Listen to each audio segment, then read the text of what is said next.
Agora, ô Pedro, nós já estamos aqui com o Dr. Lincoln Ngakia, que é um promotor de justiça exemplar. Um cara que desempenha uma função de coragem, um cara que não mede esforços para combater o crime organizado, um sujeito que é ameaçado de todas as formas e nem por isso se acovarda. E olha que muitos já teriam parado no meio do caminho, viu? Então, para isso, além de preparo, você tem que ter coragem. Dr. Lincoln Ngakia, meu amigo, é uma pena falar com o senhor agora em cima desse tipo de assunto. Porque eu queria falar com o senhor de pescaria, que eu sei que o senhor adora pescar, não é? O senhor está bem, Dr. Lincoln? Estou bem, sim, graças a Deus, Joel. Um grande abraço para vocês todos aí do estúdio. Oi, doutor. O senhor tem pescado, doutor? Antes de mais nada, o senhor tem dado uma pescadinha? Não, infelizmente faz 5 anos, né, que eu... Que isso, pô. Pesco, mas justamente pela minha condição aí de segurança que me impede, né, de fazer o que eu mais gostava, que era pescar. Que pena, gente. Nem pescar o Dr. Lincoln pode. Não pode justamente porque trabalha para colocar esses caras na cadeia. Pescar bandido, né? E aí tem que ouvir uma notícia como essa que o Pedro Campos trouxe aqui pra gente, que eu queria saber sua opinião sobre ela, doutor. Como que o senhor recebe uma notícia dessas? O senhor tá ouvindo aí, né, doutor? O senhor já estava sabendo certamente de tudo. Mas é um balde de água fria em cima do trabalho que o senhor e todos os promotores de justiça, todos os policiais desempenham em combate ao crime organizado, não, doutor? Sem sombra de dúvida, Joel. O Leonardo da Vinci, né, Alves de Lima, o vulgo Batata ou Batatinha, ele já é um conhecido antigo nosso aqui. Por exemplo, na minha investigação, que se tornou a maior investigação do Ministério Público, uma denúncia de 2013, que inclusive não foi julgada ainda, ele está aqui, ó, na página 767, acabei de ver aqui agora, estava fazendo meus apontamentos, né? Um indivíduo de altíssima periculosidade, já velho conhecido nosso, com a morte do GG e do Paca, ele passou a assumir uma função extremamente relevante, ele era um dos responsáveis aí, pelo comando do tráfico de Paraisópolis e também pelo todo o tráfico da rua. Ele acabou sendo preso pela rota em 2019 com 2 tijolos de cocaína, celular e várias anotações de tráfico de droga e do crime organizado. Ele, na época da prisão, foi uma busca pessoal que foi realizada nele, e em função dele ter cruzado com uma viatura de rota, ter demonstrado nervosismo, jogou a moto na calçada, jogou o celular no chão, evidentemente que a polícia iria fazer uma abordagem, e isso é feito não só aqui no Brasil, como em qualquer país sério do mundo, não é? Não há nenhum abuso de poder ou nenhuma violação na intimidade desse sujeito, que inclusive estava em via pública. Ninguém ingressou na casa dele, foi apreendido com ele 2 quilos de cocaína. Quantas vezes nós fomos abordados? Eu mesmo. Eu também. Passando ali na rua, guarda pede documento, olha pra você, viu que tá tudo bem, que tá tudo certo, vida que segue. Agora, se não tiver esse tipo de ação, nós não vamos conseguir prender bandido, não. Quando a gente fala que polícia na rua é bandido na cadeia, é por conta disso. É que a polícia, através do tirocínio, através da experiência que tem, consegue identificar algumas ações estranhas e acaba colocando bandido na cadeia. O Pedro Campos continua com a gente aqui. Na sequência ele vai fazer uma pergunta, porque nós faremos a entrevista aqui em conjunto, viu? Agora, doutor, existe base para isso? Um juiz tomar uma decisão como essa? Como que isso deve ser contestado daqui para frente? Como que vocês vão agir aí para tentar valer as nossas leis mesmo? Porque não é possível que uma aberração jurídica como essa seja levada em consideração e, além disso, que seja mantida, viu, doutor? Olha, Joel, eu acho assim, o devido respeito ao eminente ministro, né, que proferiu essa decisão unilateral, essa decisão evidentemente deverá ser sujeita a um recurso, né, do Ministério Público Federal, através da Procuradoria-Geral da República, que tenho certeza que vai tomar as providências cabíveis. Nem mesmo a turma, né, a turma da qual o ministro é componente participou desse julgamento. Foi uma decisão unilateral que ele anulou um processo em que este réu havia sido condenado a mais de 10 anos de reclusão. Um processo que já havia transitado em julgado, portanto não cabia mais recurso. Ele já havia passado por todas as revisões recursais e ele me anula esse processo justamente por dizer que o tirocínio, que a amostra de nervosismo do réu não é suficiente para a abordagem, e ele estava em situação de flagrante. O que me preocupa, Joel, é o ativismo judicial das nossas instâncias superiores. Como eu disse, em que pese o respeito que tenho não só à corte, mas também aos seus eminentes ministros, eles não podem começar a dar interpretação unilateral do nosso Código de Processo Penal, que é muito claro, do nosso Código Penal, que é muito claro, da Constituição Federal, que no artigo 5º fala das situações aí em que é permitido aí esse tipo de ação da polícia. Então, veja, é uma situação clara de flagrante delito e de um indivíduo extremamente perigoso. Só para você ter uma ideia, nessa denúncia aqui de 2013, num dos itens, ele cita inclusive a Band. É uma transcrição de gravação, feita pela minha equipe, inclusive, em que houve apreensão em 2011 de 10 fuzis, 4 pistolas, 23 carregadores de fuzil, 2.700 munições de fuzil e 298 munições de pistola 9mm em Itapecerica da Serra. Então, no dia 2 de setembro de 2011, o próprio Batata, que é o Leonardo da Vinci, falava ao telefone, coloca aí na Band para ver uma reportagem e diz, ele mesmo dizendo por outro interlocutor, foram 10 fuzis apreendidos. Olha lá os furas da família é o PCC, evidentemente. Tudo lá, são os 10 fuzis. Aqui em São Paulo, com aquele menino lá, do Xuxa, o Cora. Esse Cora era o réu Marco Aurélio Patrocínio. E outras inúmeras conversas gravíssimas, né? Que já indicavam a periculosidade desse réu. Agora, veja, é a mesma situação do André do Rep. Ele sai numa decisão unilateral de um ministro do STF, depois a turma se reúne, caça essa decisão, e o indivíduo não é. Olha, eu acho que talvez seja necessário, devido a esses inúmeros casos, né, que nós temos vistos aí, de anulação de flagrantes, inclusive de decisões que já transitaram em julgado, talvez seja a situação de uma reforma processual em que se exija ao mínimo, que outros ministros que integram, né, a turma, ou mesmo uma reunião do pleno, que possam provocar uma soltura dessa. Não é possível que uma decisão unilateral anule um processo que já passou por todas as instâncias e que transitou julgado, condenado a mais de 10 anos de reclusão. Isso acaba com a segurança jurídica desse país, isso acaba com a segurança pública.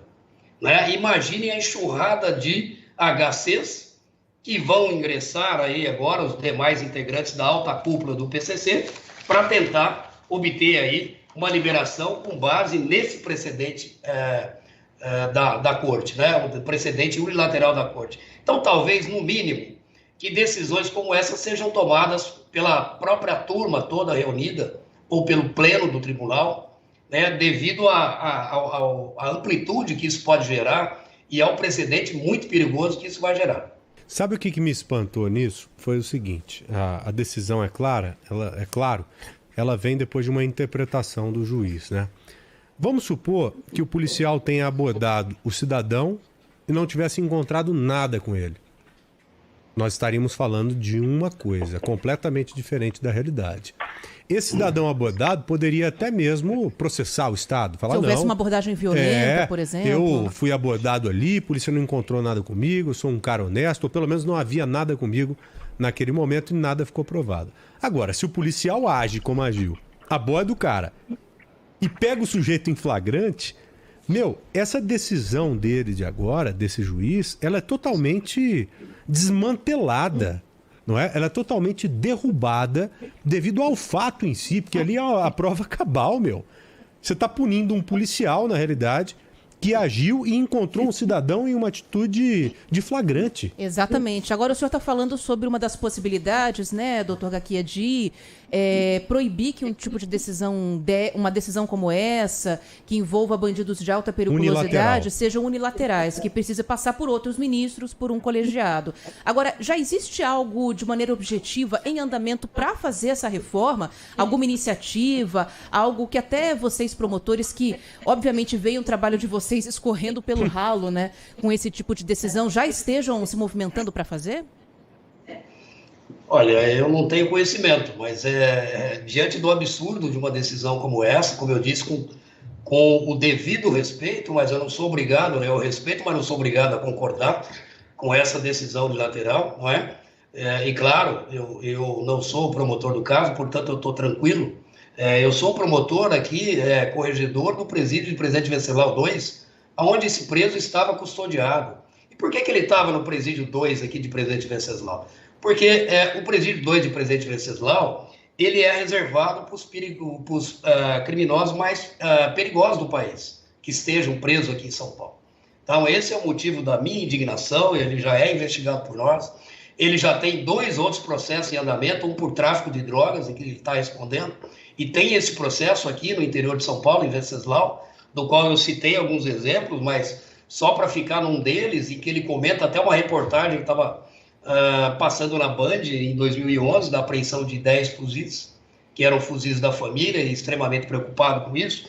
Então, veja, isso causa uma perplexidade. Agora, eu vou dar um outro exemplo. Imagine que esse mesmo criminoso estivesse num veículo com uma vítima sequestrada dentro do porta-malas, não é?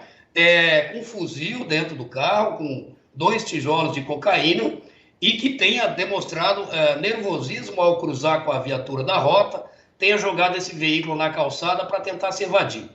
Se houve abordagem por conta desse tirocínio policial, que eu acho que extremamente válido, não é? Porque quem está na rua, Joel, é que sabe exatamente como as coisas acontecem no mundo do crime, não é aqui no meu gabinete, não é? No ar-condicionado, ou os ministros também enclausulados em Brasília, que podem ter essa interpretação unilateral. Né? Então, a gente vai fazer o quê? Anular o processo, deixar o bandido seguir com a vítima sequestrada, com o fuzil e com a cocaína, nessa hipótese que eu dei? É a mesma situação. É um verdadeiro absurdo. Sim, é a mesma linha de raciocínio. Vai acontecer. Se nada mudar, em algum momento a gente vai falar de um caso como esse. E qual seria o caminho para a gente buscar uma mudança nesse sentido, doutor? Para que as decisões, elas obrigatoriamente tenham que chegar numa magnitude dessa, é claro, de uma forma colegiada. Qual que é o caminho para buscar esse tipo de mudança dentro da justiça? Parte doutor? dos promotores, parte do Congresso, só para a gente entender. Mas então, eu acho que parte também, né? Parte, claro, das instituições, eu acho que o Ministério Público tem que erguer a voz, a própria população, a imprensa tem um papel fundamental. No caso do André do Rep, não fosse a imprensa, né, não teria tomado o desfecho que tomou, porque o caso já havia sido julgado unilateralmente, mas foi julgado. Depois que o caso teve uma repercussão nacional por conta da imprensa, e aí eu faço uma referência ao meu amigo Pedro Campos, que está aí, foi o primeiro a divulgar, a primeira entrevista que eu dei sobre o caso, inclusive, foi a ele, aí na Rádio Band. Isso repercutiu aí a semana toda, até que o Tribunal Pleno do STF se reuniu, cassou a decisão, mas o André do Rep nunca mais foi encontrado. Podem ter certeza que o mesmo vai acontecer aqui com o Batatinha, né? Com o Leonardo. Ele não será encontrado mais, porque ele tem outros processos também que ele está respondendo, e essa decisão, ela tende a ser cassada, na minha opinião, seja pela própria turma do STJ ao se reunir, ou seja pelo STF, que deve corrigir esse absurdo. Mas, enquanto isso, o acusado, ele não tem mandado de prisão contra si, mas eu duvido muito que ele ainda esteja em São Paulo ou no Brasil, aguardando aí para essa decisão ser revista. Então, assim, eu penso que o Código Penal e o Código de Processo Penal é muito claro, não precisa haver modificação nesse sentido. O que está havendo é uma interpretação, como eu disse, com o devido respeito, totalmente desvirtuada da realidade. Né? É um absurdo que um sujeito em situação de flagrância como esse seja liberado e o processo anulado. E se ele realmente não fosse encontrado nenhum ilícito com ele na abordagem, não é isso que invalida a abordagem. Todos nós podemos ser sujeitos a uma abordagem, desde que ela seja uma abordagem correta dentro dos ditames da lei. A gente não está falando nem de uso de algema, nada disso, e nem de força física. Né? E nem o réu se opôs a isso. Não foi o que ele alegou. Sim. Né? Então é muito estranho uma decisão como essa. Exatamente. Vamos ver qual o caminho para procurar essa mudança, porque não dá para continuar desse jeito não, porque é um precedente perigosíssimo, mais perigoso do que a gente imagina. Pedro Campos, meu amigo, cadê você? Estou aqui, Joel. Queria fazer uma última pergunta para o Dr. Lincoln, agora do ponto de vista pessoal de quem trabalha no combate ao crime. Como é que o senhor se sente quando recebe uma notícia de um bandido perigoso desse sendo colocado na rua depois de um trabalho longo aí de investigação, vários policiais, promotores envolvidos? Qual é o sentimento de quem é o acusador, né? De que dormiu tranquilo por algum tempo achando que tinha feito o seu papel para a sociedade, né, colocando um bandido perigoso atrás da cana, e aí recebe a notícia de que ele sai pela porta da frente hoje lá da P2 de Presidente Venceslau? Olha, o meu sentimento como promotor, eu acredito que seja o mesmo sentimento da população em geral, né? Um sentimento de injustiça, um sentimento de afronta, né, ao nosso sistema penal, um sentimento de impunidade, né, e de revolta. Porque, vejam, eu também posso falar da minha situação, né? Eu vivo sob escolta policial 24 horas por dia, sem direito a lazer, à vida social, por conta de indivíduos como esse que foram colocados em liberdade, não é? E eu não estou falando aqui para perseguirmos criminosos sem provas. Eu estou falando aqui para nós atendermos como ocorreu o devido processo legal, né? O amplo direito de defesa. Esse processo já estava julgado, já havia transitado em julgado, quer dizer, o sujeito condenado a mais de 10 anos de reclusão e está em liberdade. Então, o meu sentimento é de revolta, né? Eu não posso dizer outra coisa. Verdade. Doutor Lincoln Gaquia, só tenho a agradecer ao senhor pela atenção com a gente aqui, parabenizar pelo trabalho e mostrar aqui entristecido em ouvir algumas coisas que eu ouvi da parte do senhor, de não poder mais pescar, de não poder ter uma vida de lazer, mas o senhor tem os seus ideais. Além de ter os seus ideais, seus princípios, o senhor tem coragem. Então eu quero agradecer em nome de toda a sociedade, viu? Porque pessoas como o senhor fazem a diferença pra caramba. São pessoas como o senhor que fazem a gente acreditar em um mundo diferente, um mundo melhor. Muito obrigado, viu, doutor? Que Deus te abençoe. Amém, eu que agradeço e espero que a força da imprensa que tenha uma repercussão e que faça com que casos como esse não venham mais a se repetir. Verdade. Pedro Campos, doutor. Querido, muito obrigado a você também, viu? Valeu. Joel, Ana, obrigado pelo convite para participar do Bora. É sempre um prazer aí. Vamos em frente, hein, Joel? Denunciando esses casos aí. Quem sabe a gente faz a nossa parte também aqui no nosso ofício, né? Divulgando essas notícias estarrecedoras aí que às vezes parecem incompreensíveis. Com certeza. Valeu, Pedrão, um abraço. Dê um abraço no pai, em toda a família aí. Tchau, doutor Lincoln Gaquia. Um abraço pro senhor até uma próxima, né, Aninha? Valeu, gente. Obrigada aqui pela participação. Daqui a pouquinho a gente fala mais sobre a repercussão desse caso, porque é óbvio, né, que mexeu bastante com os nossos ouvintes. Vamos pro intervalo.